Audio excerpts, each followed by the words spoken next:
संस्कार, पाणी ग्रहण का मतलब क्या हुआ कि जब कोई व्यक्ति किसी का हाथ पकड़ता है तो फिर उस समय हाथ पकड़ने के बाद आजीवन वो उसका निर्वाह करता है, वो हाथ कभी नहीं छोड़ता है।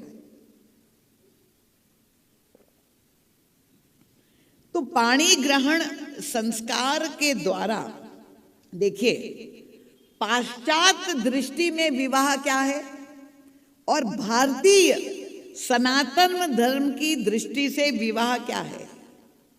अब पाश्चात्य दृष्टि से क्या है विवाह, आप लोग सब वैवाहिक जो यहां बैठे हैं जानते हैं। विवाह को केवल दो व्यक्ति के, स्थूल व्यक्ति, एक पति और एक पत्नी, एक वर और कन्या, दोनों के स्थूल शारीरिक मिलन को विवाह नहीं कहते हमारे यहां, क्योंकि ये जीवन दर्शन में क्या अंतर है। निश्चित रूप से व्यक्ति के मन में जो वासना है, जो काम है, क्योंकि विवाह का मूल घटक तो काम है और वो वासना की वृत्ति की पूर्ति के लिए ऋषि मुनियों ने विवाह की संस्था अवश्य बनाई। पर पाश्चात्य दृष्टि में तो यह है कि बहिरंग रूप से जहां दो वर कन्या को आकर्षण हुआ, एक दूसरे को देख करके लव हो गया और वो आकर्षण हो गया, दोनों ने निर्णय कर लिया कि हम विवाह करेंगे, तो शारीरिक केवल काम संपूर्ति के लिए वहां पर विवाह होता है। पर भारतीय जीवन दर्शन क्या है, हमारे यहाँ विवाह में काम को तो महत्व दिया ही गया। जो विवाह में श्लोक पढ़े जाते हैं, मंत्र पढ़े जाते हैं, उसमें काम की स्तुति की जाती है, कामदेव की। पर वो केवल काम तक सीमित नहीं है, काम को धर्म के साथ जोड़ दिया गया। इसका तात्पर्य क्या है कि वर और कन्या के केवल शरीर के मिलन को विवाह नहीं किया गया। हमारे यहाँ महत्व दिया गया कि विवाह का मतलब दो परिवारों का मिलन, दो कुल का मिलन, और इस तरह से ये समाज को कैसे बांधा जाए, एक सशक्त समाज हो और वर और कन्या मिल करके धर्म और समाज की सेवा करे। केवल वंश वृद्धि ही ना हो पर पूरे समाज को भी संरक्षण मिले, इसलिए धर्म को काम के साथ जोड़ा गया। कठिन तो नहीं हो रहा है, समझ में आ रहा है सबको। देवियां बड़ी चंचल आप दिखाई दे रही है, कथा में समझ में आ रहा है ना आप लोगों को? कृपा पूर्वक थोड़ी ध्यान से सुनिए, क्योंकि आप लोगों की कन्या अगर बालक है, आजकल इतने संबंध विच्छेद हो रहा है, घर घर में ये प्रसंग हो रहे, डाइवोर्स हो रहा है, और इसलिए समझना बहुत आवश्यक है कि जो चिंतन है सनातन धर्म का, विवाह के पीछे ये भूमिका आज मैं इसलिए आपके सामने रखने का प्रयास कर रही हूँ, क्योंकि वर्तमान भारतवर्ष और घर घर की ये समस्या है कि जहां पर संबंधों का विच्छेद क्षण में हो रहा है, कोर्टों में इतने करोड़ों लाखों केस हो रहे हैं और विवाह से विरत हो रहे हैं बच्चे सब। तो विवाह का तात्पर्य क्या है, पहले हमें समझने की आवश्यकता है। तो भगवान श्री राम और सीता जी का विवाह जो त्रेता युग में हुआ, वो तो एक पवित्र सत्य है, पर उस विवाह के द्वारा भगवान ने हमें संदेश क्या दिया है, उसको समझना आवश्यक है। अब आपके घर में अगर कन्या है और या बालक है, नवयुवक हो, विवाह योग्य हो गया, आप विवाह के लिए उनके लिए अगर कौन साथी उपयुक्त है, तो आजकल तो जीवनसाथी.com इंटरनेट पे चले जाते हैं, खोजने का प्रयास करते हैं। पर क्या मापदंड आप अपनी कन्या के लिए किस वर को श्रेष्ठ मानेंगे, पिता अपनी पुत्री के लिए किस वर को श्रेष्ठ मानेगा? एक कवि ने लिख दिया, उनका ही सबका दृष्टिकोण अलग अलग होता है। क्या?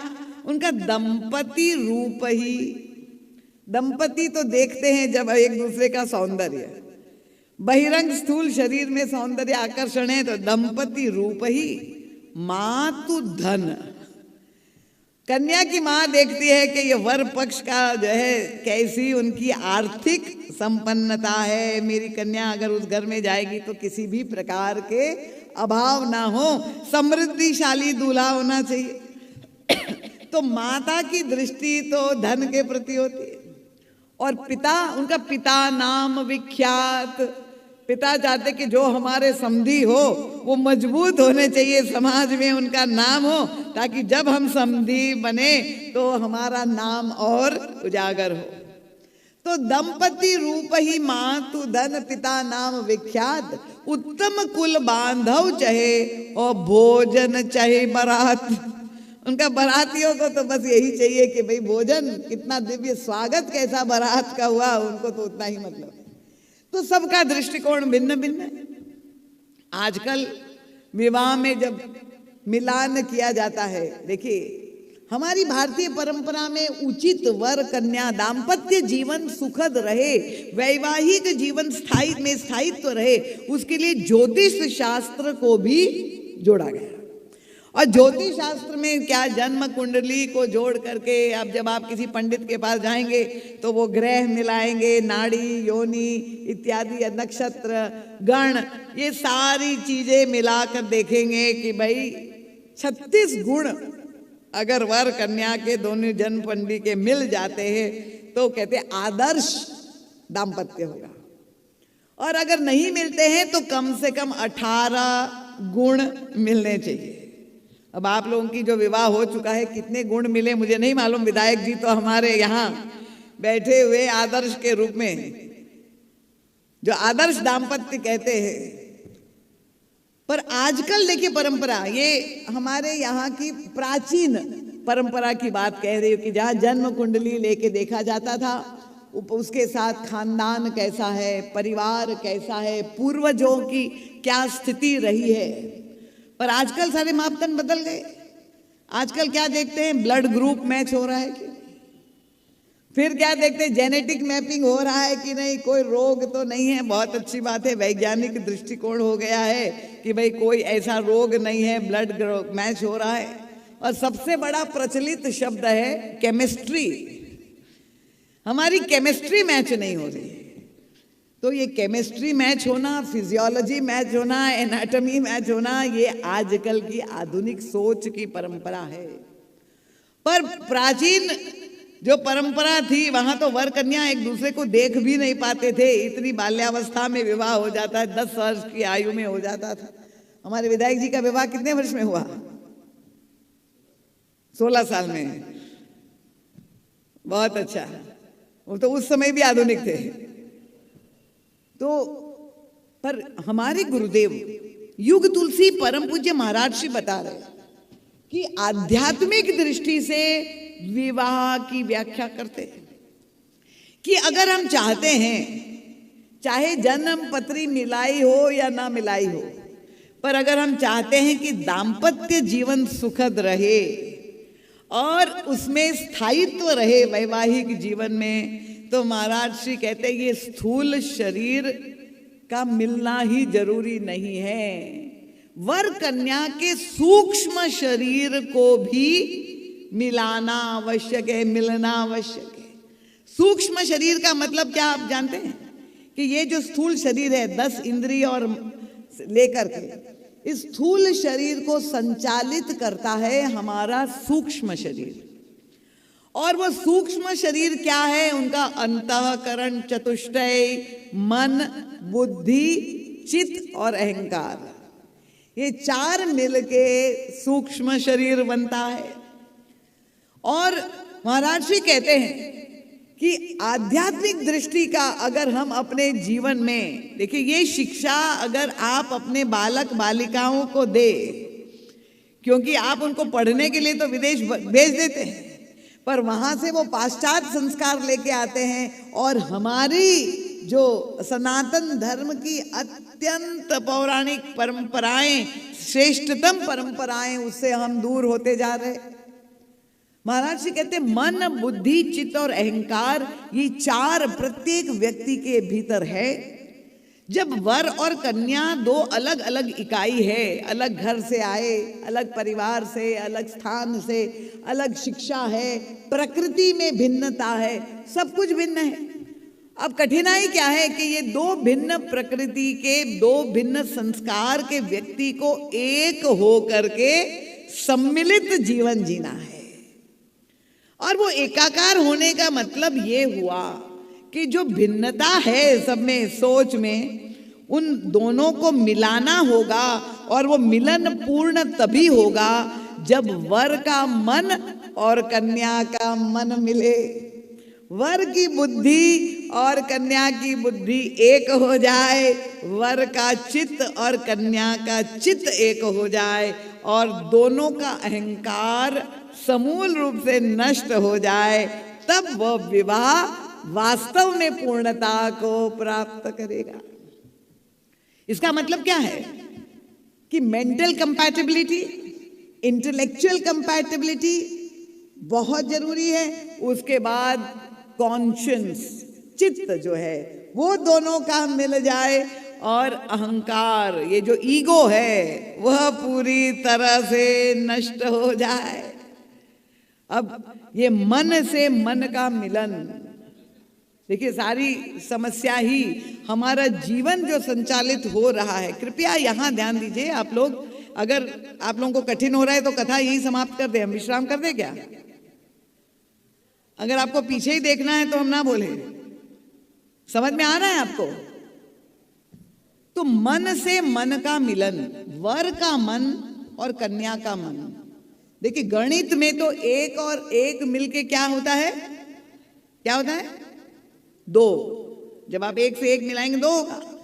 पर ये जो शास्त्र है जहां हम ये कहते हैं कि विवाह में प्रेम हो, वहां एक और एक मिलके एक हो जाना है।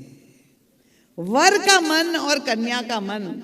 अगर वर कहे कि मुझे इस समय कथा सुनने जाना है, और उसकी पत्नी कहे कि मुझे तो शॉपिंग मॉल में कोरबा घूमने जाना है, उनकी मन से ही तो सारा जीवन संचालित है। ये करने का मन है, ये नहीं करने का मन है, क्या खाने का मन है, वो कहेंगे मुझे तो बिरयानी खाना है, वो कहेंगे मुझे जो है रोटी खाना है। तो जब दोनों के मन नहीं मिलेंगे तो विवाह में दूरियां उत्पन्न होना स्वाभाविक है। केवल शरीर के प्रारंभ में देह का आकर्षण होगा, और वो आकर्षण में स्थायित्व क्यों नहीं रह पाता है कि जब तक मन नहीं मिलते हैं दोनों के, पर मन का मिलन भी स्थायित्व नहीं दे सकता, क्योंकि मन है चंचल। आज जो प्रेम विवाह हुआ बहुत सुंदर लगे, और थोड़े दिन में वो मन अब ऊब गया एक ही चेहरा देखते देखते, और तब मन भटकने लगा, और तब संबंध समाप्त हो जाते हैं। तो मन के मिलन के साथ बुद्धि का मिलन भी जरूरी है। तो बौद्धिक मिलन का मतलब क्या हुआ कि दोनों की विचारधारा, दोनों की सोच एक जैसे जब हो, तभी बौद्धिक रूप से भी दोनों स्थायित्व, इस विवाह के द्वारा उस विवाह संबंध में स्थायित्व होगा। देखिए रामचरितमानस में ही बहुत सुंदर दृष्टांत आता है। गोस्वामी जी ने दो विवाह का वर्णन बालकांड में किया है। एक राम विवाह, और भगवान राम के विवाह के पहले भगवान शिव का विवाह। आप लोग रामायण पढ़ते हैं कि नहीं? मानस पढ़ते हैं ना? तो आप लोग बोलते हुए दिखाई नहीं दे रहे। भगवान शिव का विवाह प्रारंभ में लिखा हुआ है, और शिव जी के विवाह में वो प्रसंग आता है, क्योंकि वहां पहला जो वर्णन आता है कि भगवान शंकर का विवाह दक्ष पुत्री सती से हुआ। और सती जो है, दक्ष अत्यंत बुद्धिमान थे, और उनकी पुत्री के रूप में परम बुद्धिमती थी।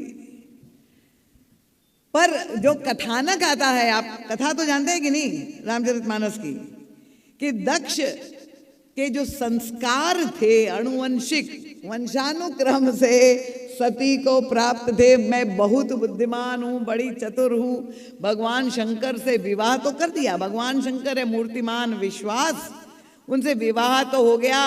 वो धर्म का पालन भी करने लगी, ऐसा लगता है। पर वो घटना जो घटित होती है कि एक बार भगवान शंकर राम कथा के प्रति उनका अनन्य प्रेम, कथा सुनने के लिए कुंभज ऋषि के आश्रम दंडकारण्य में पधारते हैं कैलाश से, और सती जी उनके साथ धर्म का पालन करते हुए दिखाई देती है। जब शंकर जी जाने लगे, सती जी ने पूछा कहाँ जा रहे हैं? उनका मैं कथा सुनना, मैं भी चलूंगी। तो लगा कि पति और पत्नी दोनों आदर्श दाम्पत्य है, अनुगमन करती हुई धर्म का पालन करती हुई दिखाई दे रही। पर वहां पहुंच करके जहां भगवान राम कथा सुनने में डूब गए, राम कथा मुनि वर्ज बखानी सुनी महेश परम सुख मानी, डूब गए, ऐसा दिव्य रस। पर वहां पर गोस्वामी जी ने सती का नाम नहीं लिखा। दो श्रोता थे, एक ने ही सुनी, दूसरा श्रोता को क्या हुआ जैसे आप लोगों को हो रहा है, सती जी भटक गई, कथा नहीं सुनी। क्यों नहीं सुनी? उसको लगा मैं इतनी बुद्धिमान, मुझे क्या आवश्यकता है, मैं शिव जी की पत्नी हूं, परम पतिव्रता हूं, ये कथावाचक क्या जानता है, मेरे पिताजी से बड़ा थोड़ी है, मैं क्यों सुनूं। कथा में गई पर कथा सुनी नहीं। कथा में बैठे हुए व्यक्ति, इसका आवश्यक नहीं कि सब सुन रहे हैं। सती जी के प्रसंग से आप समझ लीजिए। और क्या हुआ, प्रभु जब लौटने लगे और प्रभु भगवान श्री राम बड़े कौतुकी लीला करते हुए दंडकारण्य में वियोग लीला कर रहे थे, सीता जी का अपहरण हो गया था और प्रभु पुकार रहे थे रुदन करते हुए, प्रिय सीते, ऐसा पुकार रहे थे। और भगवान शंकर ने जहां अपने इष्ट का दर्शन किया, इतने गदगद हो गए, जय सच्चिदानंद जग पावन करके दंडवत प्रणाम करके लेट गए। वही सती जी की स्थिति क्या हुई। कथा है प्रभु का महात्म ज्ञान, कथा नहीं सुनी। और जब भगवान शंकर ने सच्चिदानंद कहा तो उनकी बुद्धि तर्क करने लगी, बड़ी बुद्धिमती, कि ये सच्चिदानंद कैसे हो सकते हैं, ये तो स्पष्ट रूप से दुख रूप है, रो रहे और आनंद तो हो ही नहीं सकते। और साथ में तर्क कर रही, ना उसमें चैतन्य का लक्षण है, ना सत का लक्षण है। और तब वो भटक जाती है। वो भगवान शंकर समझाने का प्रयास कर रहे हैं। विश्वास, घनीभूत विश्वास के प्रतीक भगवान शंकर बार बार समझा रहे अपनी पत्नी को, सती को, पर सती सुन नहीं रही है। भगवान शंकर त्रिभुवन गुरु है। मुझे वो संस्मरण याद आ गया, जमशेदपुर में कथा हो रही थी और ये शंकर जी के विवाह का प्रसंग वहां लिया था। जब ये प्रसंग सुनाया तो एक दंपति जो कथा सुनने आए थे, वो पति महोदय ने आकर के मुझसे दंडवत प्रणाम किया। मैंने कहा क्या बात है, आज बड़ी प्रणाम हो रहा है। उनका दीदी माँ आपने बहुत बड़ा समाधान दे दिया। मैं भी अपनी पत्नी को बहुत समझाता हूँ पर वो सुनती नहीं है, ना समझती है। तो अब मुझे जो है ना वो समाधान हो गया कि सती ने भी शिव जी की बात नहीं सुनी तो मेरी पत्नी भी नहीं सुन रही है, तो कोई आश्चर्य नहीं। अपनी पत्नी को उन्होंने कहा कि देखो दीदी माँ कह रही थी तो तुम भी वही सती हो, सुन नहीं रही हो। तो वो पत्नी भी कथा सुन रही थी बड़े ध्यान से। उसने कहा आज की कथा में तो तुमने सुना, पर कल की कथा में दीदी माँ ने क्या कहा था नहीं सुना? कल दीदी माँ ने कहा कि मंदोदरी रावण को इतना समझा रही है कि सीता को लौटा दो, पर रावण ने नहीं सुना। तो उनके पतिदेव ने कहा कि दीदी माँ देखिए, मैंने कहा यही तो हो, कथा का उपयोग अगर दूसरे के लिए आप करोगे, अगर आप अपनी पत्नी को सती बनाएंगे तो वो आपको रावण बनाए बिना छोड़ेगी नहीं। ये कथा दूसरे के लिए नहीं है, अपने लिए है, हमारे भीतर हमें झांक। इसलिए मैंने कहा ये आत्मनिरीक्षण का शिविर है, हमें अपने अंतःकरण में झांक करके देखना है। तो भगवान शंकर ने तो प्रयास किया, मोरे कहे न संशय जाई, विधि विपरीत भलाई नाई, परम बुद्धिमती है। मैं समझा रहा हूँ नहीं सुन रही है। वो कह रहे मैं तो परीक्षा लूंगी, और ईश्वर की परीक्षा लेने चली गई। भगवान शंकर ने समाधान खोज लिया। अस कई जपन लगे हरि नामा, उनके अब भगवान नाम का, राम का आश्रय, नामाश्रय लेकर के वे भजन करने लगे कि जब तक तुम संदेह संशय के वन में भटक रही हो। और अंत तो गत्वा परिणाम क्या हुआ कि भगवान शंकर उनका मानसिक परित्याग करते हैं। और सती जी इतनी दुखी होती है कि वो अपने पिता के यज्ञ कुंड में अपना शरीर समाप्त कर देती है। तो ये बौद्धिक जो मैं कह रही थी, मिलना बुद्धि से बुद्धि, जब तक वर और कन्या दोनों की सोच बुद्धिगत दोनों का मिलन ना हो तब तक वो विवाह के संयोग में स्थायित्व नहीं आता है। और सबसे महत्वपूर्ण चित्त का मिलना। देखिए विवाह जब होता है तो पंडित लोग वर को कहते हैं कि अपना हाथ अपनी होने वाली पत्नी के हृदय पर रख करके ये शब्द बुलवाते हैं, मम चित्तम तव चित्तम अस्तु। आज से तुम्हारा चित्त और मेरा चित्त दोनों एक हो गए। मम चित्तम तव चित्तम अस्तु।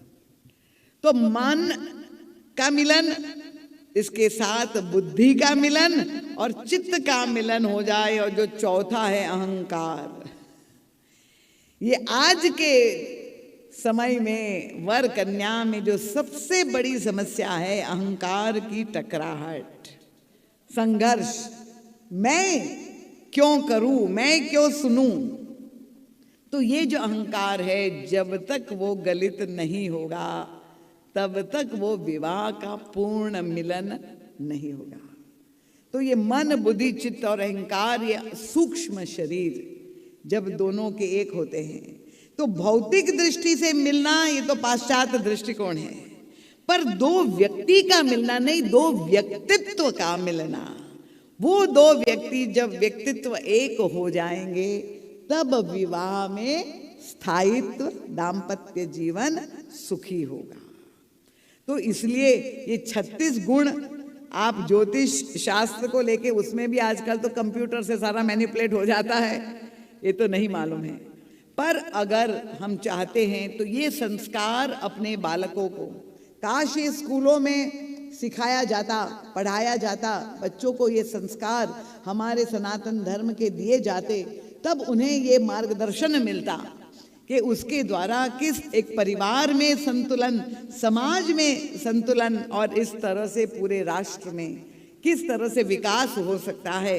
तो विवाह और गृहस्थ आश्रम एक नींव है एक सशक्त समाज की, सबसे धन्य आश्रम है। तो भगवान श्री राम का भी जो विवाह है, गोस्वामी तुलसीदास जी ने वर्णन किया है 4 पद्धति से हुआ त्रेता युग में। पहला हुआ पुष्प वाटिका में, जहाँ श्री सीता जी ने और भगवान श्री राम ने दोनों ने एक दूसरे का दर्शन किया, वह पहला विवाह गोस्वामी जी कहते हैं। दूसरा विवाह, दूसरी पद्धति से विवाह हुआ धनुष यज्ञ के मंडप में, जब धनुष तोड़ा गया और सीता जी ने जयमाल पहनाई, वो दूसरा विवाह। तीसरा विवाह जब आचार्यों ने विधि विधान से सारे नेग करवाए, रीतियों का कुल रीति का निर्वाह हुआ, वो तीसरा विवाह। और चौथा विवाह हुआ कोहबर में, जो अंतरंग विवाह का प्रसंग है। विवाह के पश्चात दुल्हन की जो सखियां हैं, युवतियां हैं, वो वर और कन्या दूल्हा दुल्हन को अंदर कोहबर में एकांत में ले जाती है और वहाँ पर जो है वो खेल नाना प्रकार के होते हैं, प्रश्नोत्तरी होती है, हंसी मजाक वगैरह उड़ाया जाता है। तो ये कोहबर प्रसंग है। तो गोस्वामी तुलसीदास जी ने मानस में इस 151 दोहे में ये चारों प्रकार से जो विवाह का वर्णन किया है, युग तुलसी परम पूज्य महाराज जी ने उसकी दार्शनिक व्याख्या करते हुए बताया है कि ये जो पुष्प वाटिका की लीला है, ये मन के मंडप का विवाह है। और धनुष भंग क्या है उनका, ये अहंकार के मंडप का विवाह है। और रीति रिवाज से, वेद की ऋचाओं से जो मंत्रोच्चार के द्वारा विवाह होता है, ये बुद्धि के मंडप का विवाह है। और कोहबर में जो विवाह होता है वो चित्त का के मंडप में विवाह है। तो ये चारों का मिलन, ये 4 पद्धति से, ये 4 दूल्हे, भगवान राम का ही विवाह नहीं हुआ है, उनके साथ किस किस का हुआ? चारों भाई, भरत जी, लक्ष्मण जी, शत्रुघ्न जी, वो चारों दूल्हों का 4 दुल्हन के साथ जो विवाह हुआ, वो त्रेता का ही विवाह नहीं है। गोस्वामी तुलसीदास जी इस विवाह को हमारे अपने जीवन से जोड़ करके समझाते हैं। ये जो जीव की 4 अवस्थाएं हैं, जागृत, स्वप्न, सुषुप्ति और तुरीय, ये 4 अवस्थाओं का उनका स्वामी के साथ मिलन है। ये 4 फलों का अर्थ, धर्म, काम और मोक्ष उनकी क्रिया शक्ति से मिलन है। वो विभिन्न रूप में महाराज श्री ने आध्यात्मिक दृष्टि से व्याख्या की है। आप लोगों के लिए कठिन ना हो इसलिए यहाँ पर ही मैं अपनी वाणी को विश्राम देती हूँ। और इस कथा प्रसंग में और जितने लोगों तक समाचार ना पहुँचा हो तो अवश्य आप निमंत्रण दे, ताकि हम लोग सब त्रेता युग का आनंद ये वर्तमान में अनुभव करें। और केवल ये थियोरी के द्वारा नहीं, प्रैक्टिकल में भी भगवान श्री राम के विवाह का समारंभ यहाँ मनाया जाएगा। और ये दीपिका ना होकर के मिथिला बन जाएगा और मिथिला भाव से हम लोग सब दूल्हे राम का स्वागत करेंगे और विवाह का आनंद लेंगे। तो ये 9 दिन का जो आयोजन है, इसमें आप लोग सब मन बुद्धि चित्त से आनंद से सम्मिलित हो। बहुत बहुत साधुवाद। आप सबके चरणों में नमन और प्रणाम करती हूँ। भगवान के नाम का जय घोष करेंगे। अभी रामायण जी की आरती होगी और आरती करके प्रसाद लेकर आप यहाँ से सभी प्रस्थान करेंगे। कृपया समय से आने का जो है मर्यादा का पालन करें। बोलिए सियावर रामचंद्र भगवान की। यहाँ जितने श्रोता उपस्थित है, आप लोगों ने को कथा समझ में आई है कि नहीं? जिनको नहीं आई वो हाथ ऊपर करें कृपया, ताकि मुझे पता चले कि आगे हमें किस क्रम से चलना है। कथा में व्याख्या करनी है या आप लोगों को भजन कीर्तन का आनंद देना है। कोई ऐसा देवी देवता जो बैठा है जो कथा न समझ में आई हो तो कृपा पूर्वक निसंकोच रूप से हाथ ऊपर करके बताएं। सबको समझ में आई? पक्की बात है? ये मैं विश्वास कर लूँ आपके ऊपर, संकोच नहीं कर रहे हैं ना? कठिन तो नहीं हो रही है ना? अच्छा ठीक है, बहुत अच्छी बात है। बोलिए महामाया मात की। पूज्यपाद गोस्वामी तुलसीदास जी महाराज की। बोलिए भारत माता की। श्री सद्गुरुदेव भगवान की। सत्य सनातन धर्म की।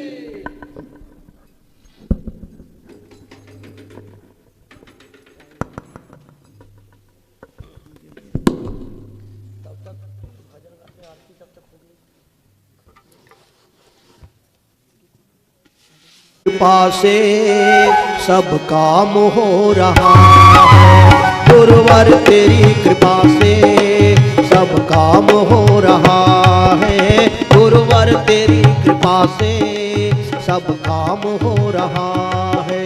सब आप कर रहे हो, सब आप कर रहे हो, मेरा नाम हो रहा है। गुरुवर तेरी कृपा से सब काम हो रहा है। गुरुवर तेरी कृपा से सब काम हो रहा है।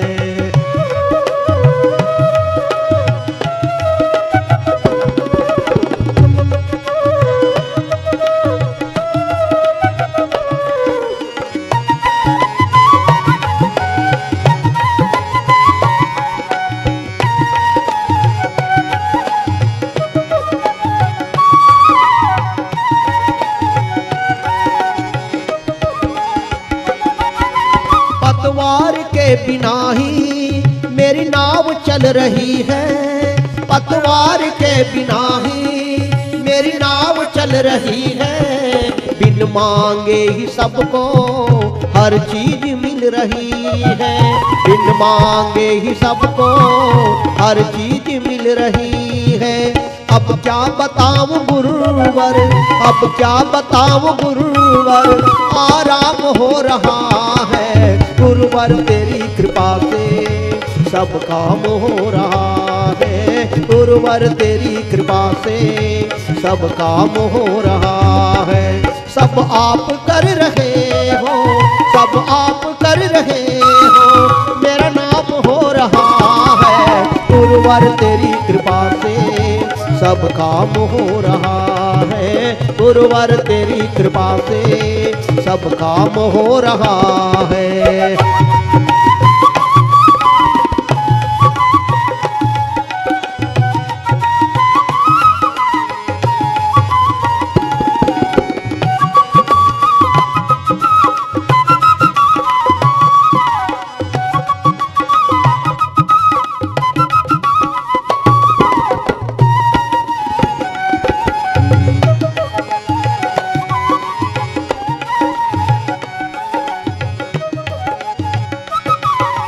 दुनिया में होंगे लाखों, तेरे जैसा कौन होगा। दुनिया में होंगे लाखों, तेरे जैसा कौन होगा। तेरे जैसा दयालु भला ऐसा कौन होगा। तेरे जैसा दयालु भला ऐसा कौन होगा। थामा है तेरा दामन, थामा है तेरा दामन, आराम हो रहा है। गुरुवर तेरी कृपा से सब काम हो रहा है। गुरुवर तेरी कृपा से सब काम हो रहा है।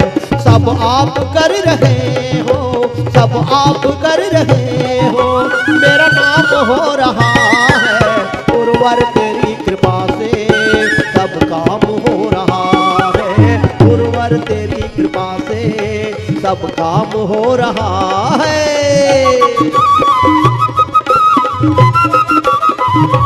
जय जय।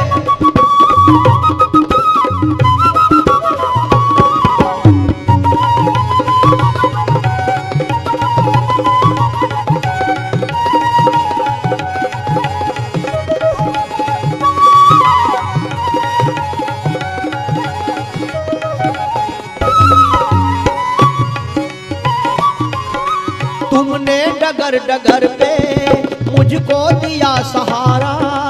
तुमने डगर डगर पे मुझको दिया सहारा। तुमने डगर डगर पे मुझको दिया सहारा। मेरी जिंदगी बदल दी तूने करके एक इशारा। मेरी जिंदगी बदल दी तूने करके एक इशारा। एहसान पे तेरा ये, एहसान पे तेरा ये एहसान हो रहा है। गुरुवर तेरी कृपा से सब काम हो रहा है। गुरुवर तेरी कृपा से सब काम हो रहा है। गुरुवर तेरी कृपा से सब काम हो रहा है। सब आप कर रहे हो, सब आप कर रहे हो, मेरा नाम हो रहा है। गुरुवर तेरी कृपा से सब काम हो रहा है। गुरुवर तेरी कृपा से सब काम हो रहा है।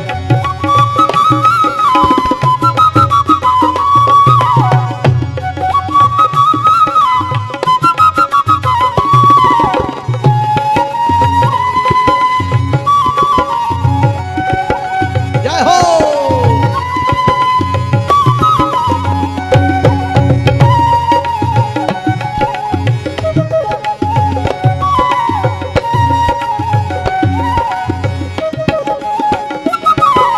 मेरी जिंदगी में तुम हो, किस बात की कमी है। मेरी जिंदगी में तुम हो, किस बात की कमी। हाँ हाँ हाँ मेरी जिंदगी में तुम, हाँ हाँ मेरी जिंदगी में तुम, हो मेरी जिंदगी में तुम हो। मेरी जिंदगी में तुम हो, किस बात की कमी है।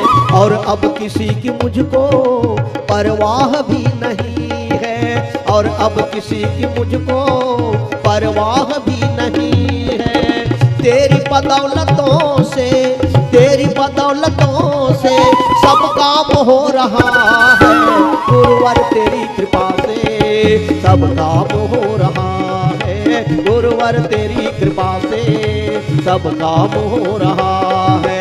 सब आप कर रहे हो, सब आप कर रहे हो, मेरा नाम हो रहा है। गुरुवर तेरी कृपा से सब काम हो रहा है। गुरुवर तेरी कृपा से सब काम हो रहा है।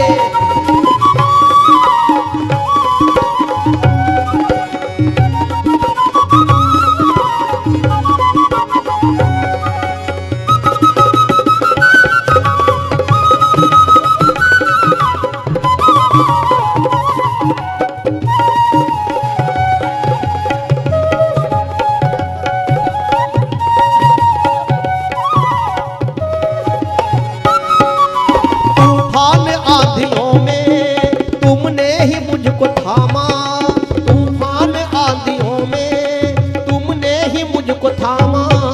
तुम कृष्ण बन के आए जब मैं बना सुदामा, तुम कृष्ण बन के आए जब मैं बना सुदामा। तेरी ही ये कृपा है, तेरी ही ये कृपा है जो सब काम हो रहा है। गुरुवर तेरी कृपा से सब काम हो रहा है, गुरुवर तेरी कृपा से सब काम हो रहा है। सब आप कर रहे हो, सब आप कर रहे हो, मेरा नाम हो रहा है। गुरुवर तेरी कृपा से सब काम हो रहा है, गुरुवर तेरी कृपा से सब काम हो रहा है, गुरुवर तेरी कृपा से सब काम हो रहा है। बोलिए सद्गुरुदेव भगवान की जय। श्री रामायण जी के आरती, श्री रामायण जी के कीरति कलित ललित सियपे के आरती। श्री रामायण गावत ब्रह्मादिक मुनि नारद, वाल्मीकि विज्ञान विशारद, सुख बरनि पवन सुत कीरतिनी की आरती। श्री रामायण जी की आरती, श्री रामायण जी। गावत वेद पुराण अष्टदश, छवो शास्त्र सब ग्रंथन को रस, मुनि जन धन संतन को सरबस, सार अंश सम्मत सब ही की आरती। श्री रामायण जी की आरती, श्री रामायण जी की। गावत संतत शंभु भवानी, अरुघट संभव मुनि विज्ञानी, व्यास आदि कवि बरज बखानी, कागभूषुंड गरुड़ के हिय की आरती। श्री रामायण जी की आरती, श्री रामायण। कलिमल हरण विषय रस के उभग सिंगार मोक्ति जुगते, दलन रोग भव मूर्य में, तात मात सब विधि तुलसी की आरती। श्री रामायण जी की आरती, श्री रामायण जी की कीरति कलित ललित सियपी की आरती। श्री रामायण जी की आरती, श्री रामायण जी की। बोलिए श्याम रामचंद्र भगवान की, गोस्वामी तुलसीदास जी महाराज की, सद्गुरुदेव भगवान की, पूज्य दीदी जी महाराज की जय। जय सीताराम, हर हर महादेव।